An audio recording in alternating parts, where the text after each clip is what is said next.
Olá, amigos! Eu sou Maria Alice, tarefeira do Centro Espírita Irmã Rosa, e é com grande alegria que estamos aqui reunidos mais uma vez, virtualmente, pelo canal do YouTube do Centro Espírita Irmã Rosa, para mais um encontro.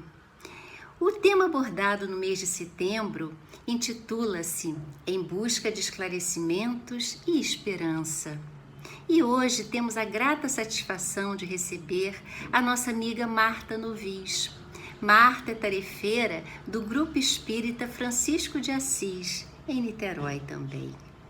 A Marta abordará o assunto intitulado A Lei dos Destinos. Antes, porém, vamos ler a nossa página edificante e fazer a nossa prece inicial. A página escolhida de hoje é do livro Pão Nosso, de Francisco Cândido Xavier, pelo Espírito Emmanuel. E é a lição de número 20, intitulada A Marcha. Importa, porém, caminhar hoje, amanhã e no dia seguinte. Jesus. Citação do Evangelho de Lucas, no seu capítulo 13, versículo 33. Importa seguir sempre em busca da edificação espiritual definitiva. Indispensável caminhar, vencendo obstáculos e sombras, transformando todas as dores e dificuldades em degraus de ascensão. Traçando o seu programa, referia-se Jesus à marcha na direção de Jerusalém, onde esperava a derradeira glorificação pelo martírio. Podemos aplicar, porém, o ensinamento às nossas experiências incessantes no roteiro da Jerusalém de nossos testemunhos redentores. É imprescindível, todavia, esclarecer a característica dessa jornada para a aquisição dos bens eternos. Acreditam muitos que caminhar é invadir as situações de evidência no mundo, conquistando posições de destaque transitório ou trazendo as mais vastas expressões financeiras ao círculo pessoal. Entretanto, não é isso. Nesse particular, os chamados homens de rotina talvez detenham maiores probabilidades a seu favor. A personalidade dominante, em situações efêmeras, tem a marcha ensada de perigos, de responsabilidades complexas, de ameaças atrozes. A sensação de altura aumenta a sensação de queda. É preciso caminhar sempre, mas a jornada compete ao espírito eterno no terreno das conquistas interiores.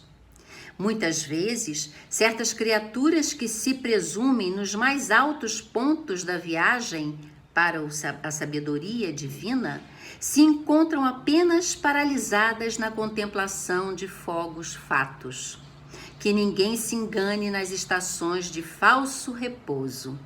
Importa trabalhar, conhecer-se, iluminar-se e atender ao Cristo diariamente. Para fixarmos semelhante lição em nós, temos nascido na terra, partilhando-lhe as lutas, gastando-lhe os corpos e nela tornaremos a renascer. Amigos, agora vamos fechar os nossos olhos, nos conectando com a espiritualidade amiga aqui presente. Vamos louvar e agradecer ao nosso Pai pela oportunidade bendita de ensinamentos que esta casa nos oferece. Ensinamentos estes que enriquecerão nossos corações. Rogamos a Jesus, nosso Mestre, que derrame sobre nós seu bálsamo de amor e que envolva a nossa amiga Marta com inspirações benfazejas, tornando suas palavras fonte de aprendizado para cada um de nós. Que assim possa ser, Senhor, graças a Deus. E agora, damos a palavra a Marta. Olá, amigos. É uma grande alegria estarmos aqui mais uma vez reunidos para falarmos acerca dos ensinamentos do Cristo e para falarmos acerca dessa doutrina que tanto nos acolhe, que tanto nos consola. Nós hoje vamos falar acerca do tema A Lei dos Destinos. Esse tema está na segunda parte do livro O Problema do Ser, do Destino e da Dor, de Leon Denis, mais precisamente no capítulo 19. Todas as vezes que a gente fala de destino, a gente se pergunta, né? Será que ele existe? Será que quando a gente reencarna, a gente já vem com um plano escrito, cheio de tarefas que a gente vai ter que cumprir e esse plano não pode ser mudado de forma alguma? Será que aquilo que tem que ser realmente é? E aí Leon Denis vem nos dizer que a alma vê claramente o seu destino. E segundo ele, esse destino é a nossa ascensão para a mais alta sabedoria, para a luz mais viva. E aí ele arremata nos dizendo que a nossa felicidade está em nossas mãos. Para que a gente entenda melhor essas palavras de Denis, vamos relembrar as 5 premissas do Espiritismo. Primeira, a existência de Deus. Número 2, pluralidade de mundos habitados. Número 3, comunicabilidade entre encarnados e desencarnados. Número 4, pluralidade das existências. E número 5, imortalidade da alma. Ora, se nós sabemos que somos imortais e que temos vidas sucessivas, nós temos um destino. E qual é esse destino? Progredirmos intelectualmente e moralmente para alcançarmos aquilo que a gente tanto sonha, que é a felicidade. Aquela que nos será permitido conhecer um dia. Vamos nos lembrar que somos criados todos da mesma forma por Deus, que trabalha incessantemente.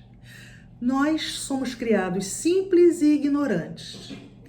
E, na medida que vamos usando o nosso livre-arbítrio, nós vamos sim traçando o nosso destino, na medida em que escolhemos entre o bem e o mal.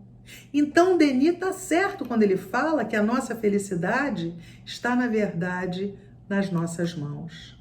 Mas ele também fala que a equidade governa o mundo. Equidade. Ora, falar de equidade significa falar de respeito à igualdade de direitos. Respeito, igualdade de direitos. Aqui, na Terra, onde a gente vive, como é que é isso? Vamos lembrar que existe a justiça humana e essa vai mudando de acordo com a cultura dos povos e também de acordo com o seu adiantamento moral e intelectual. Há tempos atrás, racismo não era crime e a escravidão humana não era passível de punição.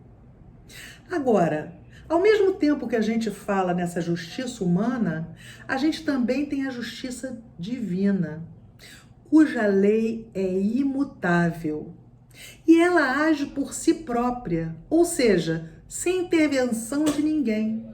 É uma lei de equilíbrio moral do universo, vejam bem, equilíbrio moral não do planeta Terra, mas do universo inteiro. Para que a justiça humana se cumpra, é necessário que haja um processo, é necessário que haja atuação do Poder Judiciário.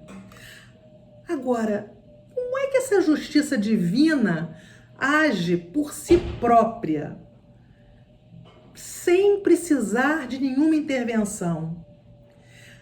Denis faz a seguinte indagação em seu livro: quais são as molas secretas por cuja via se exerce a ação da justiça no encadeamento de nossas existências? O que ele está perguntando? Ele está dizendo assim, olha lá, qual é o gatilho, né? O que faz com que essas molas sejam disparadas e essa justiça divina aconteça entre as nossas muitas existências sem que haja intervenção de ninguém.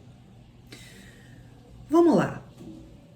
O que o homem faz de acordo com a lei do bem lhe proporciona tranquilidade e também contribui para a sua elevação. Agora, toda violação dessa lei do bem causa no homem sofrimento. Então, Leon Denis está dizendo para a gente que as duas molas que fazem com que a lei divina se cumpra são a dor e a lei de causa e efeito. Mas vamos entender um pouquinho essa dor, né? Quando a gente está falando de dor, a gente está falando daquela dor moral, aquela que faz com que a gente fique profundamente angustiado quando a gente sabe que está em discordância com a lei divina. Porque, na verdade, onde é que está essa lei? Como é que a gente sabe que a gente está em discordância? Lá no Livro dos Espíritos, na questão 621, Kardec pergunta aos benfeitores onde é que está a lei de Deus.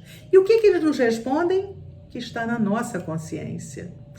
Então é isso que faz com que a gente se sinta angustiado, porque a gente sabe, porque essa lei está gravada na nossa consciência.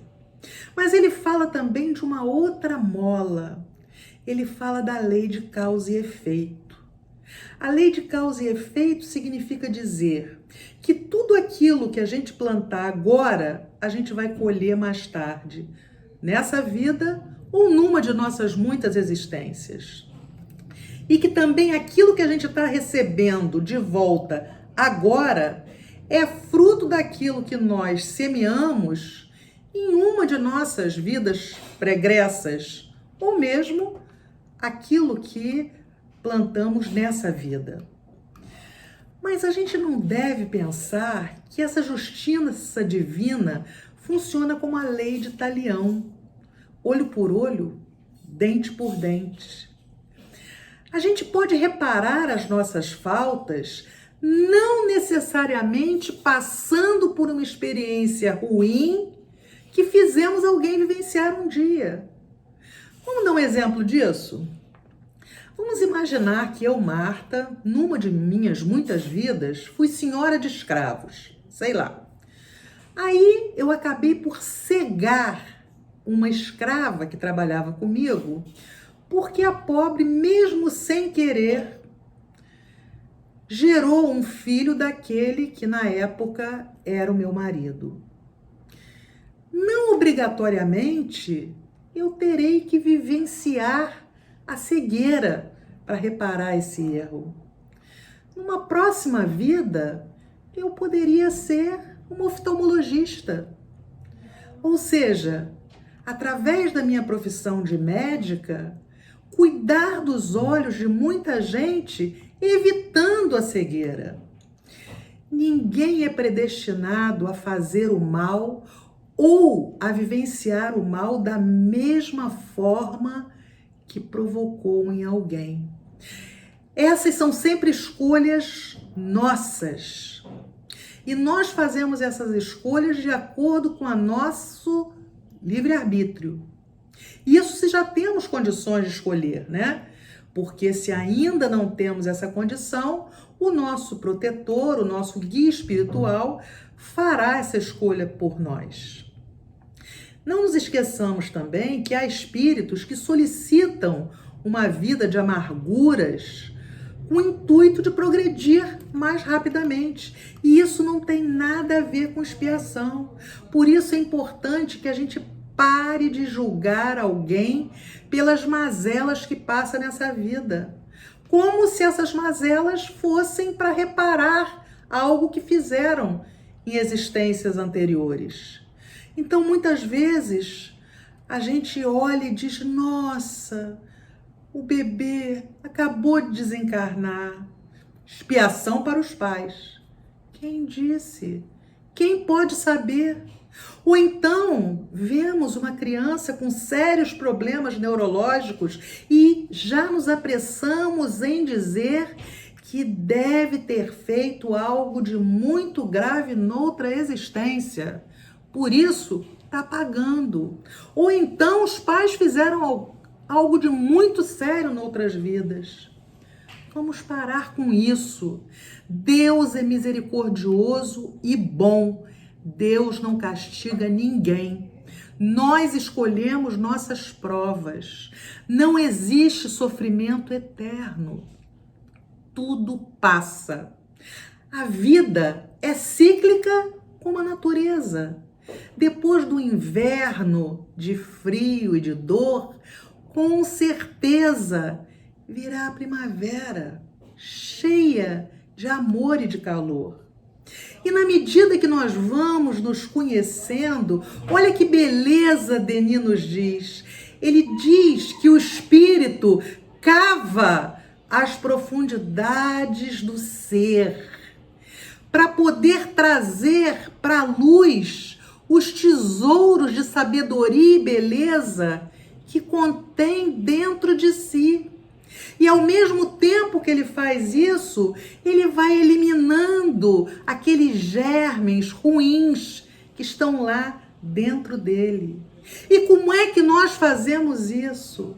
Nós fazemos isso na medida em que nos colocamos à prova através de nossas muitas encarnações, quantas vezes forem necessárias, para que a gente se veja em consonância com as leis divinas.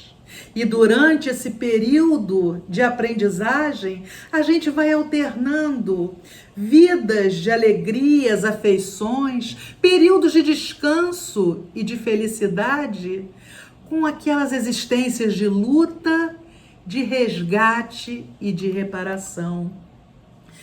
Precisamos lembrar que no início, exatamente por ignorância, por desconhecimento, nós transgredimos as leis muitas vezes. Nós não fomos instruídos. E na medida que vamos nos instruindo, nós começamos então a ficarmos mais experientes e não nos deixamos abater pelas adversidades que se colocam à nossa frente. Ou seja, quanto mais instruídos moralmente, melhores serão nossas escolhas. Agora vamos nos lembrar que essas escolhas dependerão sempre de nós. É importante também falarmos acerca de nossos pensamentos e dos nossos atos. Porque esses pensamentos e atos, quando são repetidos, eles se tornam geradores muito potentes, geradores de bem ou de mal. Por isso, precisamos cultivar pensamentos bons, pensamentos de amor. Imaginemos se somos pessoas que cultivamos frequentemente a vingança e o ódio. Estamos sempre pensando em nos vingar, estamos sempre com aquele sentimento de ódio dentro de nós. Se alguém quiser nos atingir, se alguém quiser se vingar de nós, vai conseguir. Isso porque nós estamos na mesma frequência vibratória, pensamos da mesma forma. Agora, se ao contrário, somos pessoas voltadas ao bem, somos pessoas que todas as vezes, ou na maior parte das vezes, em que somos assaltados por um pensamento ruim, procuramos nos desviar deles. Estamos sempre trabalhando em função do bem. Estamos sempre tentando cultivar boas coisas dentro de nós. Se alguém vier com um pensamento negativo para conosco, esse pensamento não chegará em nós. E por quê? Porque estamos vibrando em estações diferentes.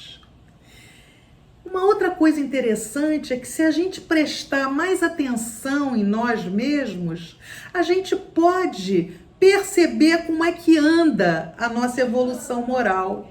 Será que quando a gente pratica uma boa ação, um ato generoso, uma obra de caridade, de dedicação, a gente sente uma dilatação interior? Alguma coisa parece que está se expandindo em nós? Na verdade, é uma chama que se aviva das profundezas do nosso ser. E isso não é ilusão, não. Isso é verdade. Nós nos iluminamos a cada pensamento voltado para o bem, a cada impulso de solidariedade e de amor puro. Então, se esses pensamentos de bondade, de solidariedade, de amor puro, eles vão se repetindo, eles se multiplicam, eles se acumulam e nós vamos sair dessa vida melhores do que quando aqui chegamos. E essa não é a nossa função? Não é isso que desejamos? Sairmos dessa vida melhores do que quando aqui chegamos? Então o nosso destino vai melhorando. Ele realmente está nas nossas mãos. E ele vai melhorando na medida em que a gente souber fazer nascer em nós mais desinteresse, mais justiça e mais amor. Mas Leon Denis também nos propõe trabalharmos por uma ciência nova, por uma ciência restaurada.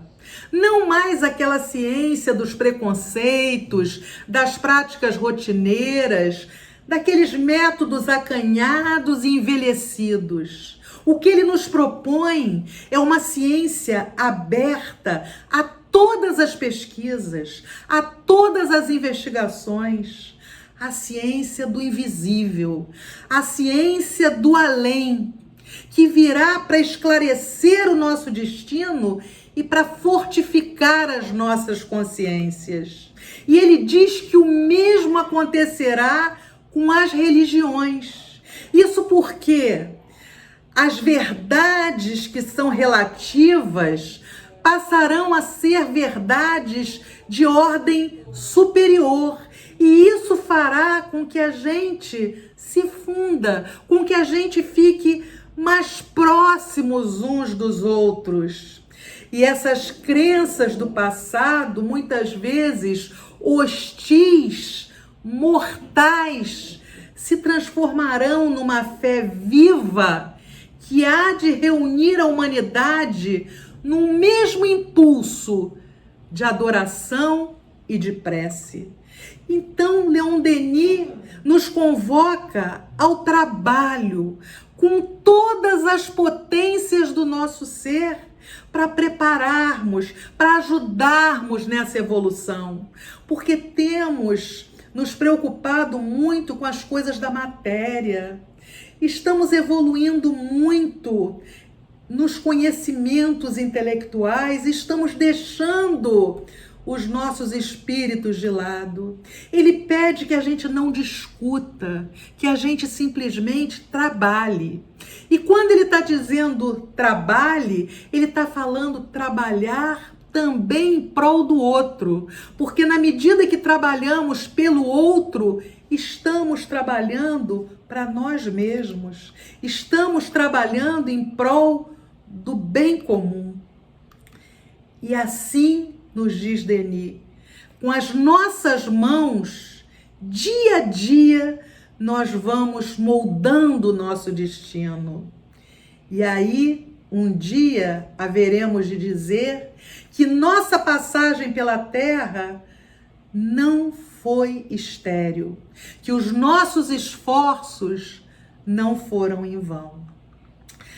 Para exemplificar essa questão do destino que está em nossas mãos, eu vou trazer agora o relato da Condessa Paula, Esse relato está no livro Céu e Inferno, que é uma das obras básicas de Allan Kardec. Lá na segunda parte, no capítulo 2, nós encontramos várias histórias de espíritos felizes. E a Condessa Paula era uma mulher bela, rica, modelo de qualidades morais e intelectuais. Desencarnou aos 36 anos e todos lamentaram muito porque era querida por todos. Era uma criatura que sempre dizia não à maledicência, à austeridade e à arrogância. Ela não entendia sentir prazer quando tantos irmãos em humanidade se encontravam em estado de penúria. Ela era beneficente, mas sem fazer com que o outro a achasse superior a ele. Olha o cuidado dela em fazer essa caridade. Fazer a caridade sem que o outro se sinta humilhado. Mas ela era casada com um homem muito importante. E isso a levava a ter vários compromissos domésticos. Sabem o que ela fazia? Ela economizava naqueles gastos para que ela pudesse disponibilizar mais da sua fortuna para aqueles que necessitavam. Ela foi evocada 12 anos após o seu desencarne por um parente espírita para saber como é que ela se encontrava. E aí ela relata, que realmente em sua última vida terrena ela pôde ter tudo aquilo que qualquer pessoa vivendo na Terra desejaria, mas que nada do que ela viveu na Terra poderia ser comparado às belezas espirituais com as quais ela vivia nesse momento. Ela convivia com espíritos luminosos, com corações amigos por toda parte. Relata que onde se encontrava naquele momento, tudo era amor, confiança e sinceridade. E que as ocupações não geravam em seus corpos fadiga. Mas ela nos diz que tudo isso não foi conquistado sem luta. Ela conta que passou por várias provas que ela escolheu. Para se depurar, ela foi exigido dela muitas lutas. Então, que nada foi fácil ao longo de suas muitas existências, que ao contrário, cada vez que ela se encontrava com uma adversidade, ela saía dessa adversidade mais fortalecida. E ela nos conta que ela deixou por último, a sua última escolha foi exatamente a que ela julgava a mais perigosa de todas, a prova da fortuna. E aí ela diz: eu, a dama nobre, ganhei o pão com o suor do meu rosto. Tive muitas provações.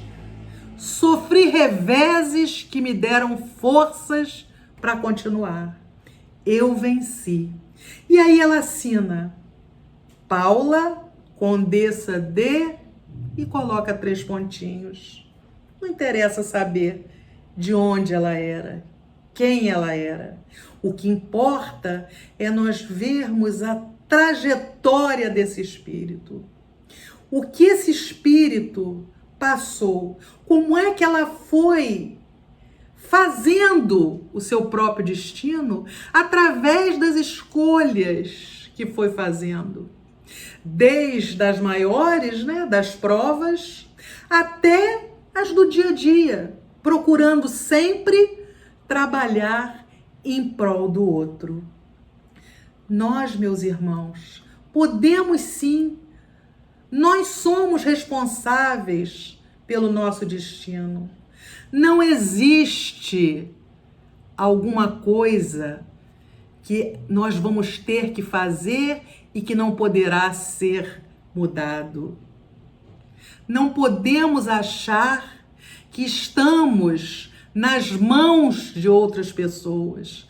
Na verdade, nossa felicidade está em nossas mãos. É muito cômodo colocarmos a nossa felicidade nas mãos de um Deus punitivo e vingador. Mas não é isso que acontece. Deus é bom, Ele é só misericórdia. Deus não nos castiga. Nossas amarguras e o nosso sofrimento são fruto das escolhas que nós fazemos e que fizemos ao longo de nossas muitas existências. Para terminar, eu gostaria de trazer uma mensagem de Mahatma Gandhi, que nos diz: tenha sempre bons pensamentos, porque os seus pensamentos se transformam em suas palavras. Tenha boas palavras, porque as suas palavras se transformam em ações. Tenha boas ações, porque as suas ações se transformam em seus hábitos. Tenha bons hábitos, porque seus hábitos se transformam em seus valores. Tenha bons valores, porque os seus valores se transformam no seu próprio destino. Agora, o nosso irmão Breno fará a prece de encerramento e também cuidará da fluidificação das águas. Que Jesus nos abençoe. Muito obrigada por mais essa oportunidade. Graças a Deus, graças a Jesus.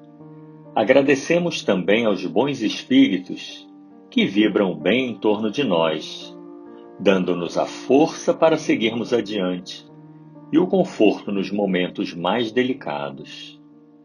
A irmã Rosa, irmã Anália Franco e o companheiro guardião de cada um, muito obrigado. Que essas oportunidades de estudo virtual tragam para todos nós o despertar e fortificação dos sentimentos de amor e fraternidade em nossas ações. Que cada vez mais façamos uso da oração em favor da humanidade. Todos precisamos da ajuda uns dos outros. E a elevação do pensamento a Deus nos faz mais próximo do Criador. Pai de amor e bondade, permita que a luz do Mestre Jesus permaneça em nossos lares. Envolva todos nós, bem como aos nossos irmãos em humanidade, onde quer que estejam. Que a água, ao longo desse encontro, com leitura de página edificante, prece de abertura, exposição e prece final, possa receber as energias renovadoras em nosso favor. E por caridade, rogamos aos doentes a oportunidade de recuperação, aos entristecidos a renovação e a esperança, aos aflitos e sofredores o consolo e o alívio. Muita luz, muita paz, saúde. Graças a Deus.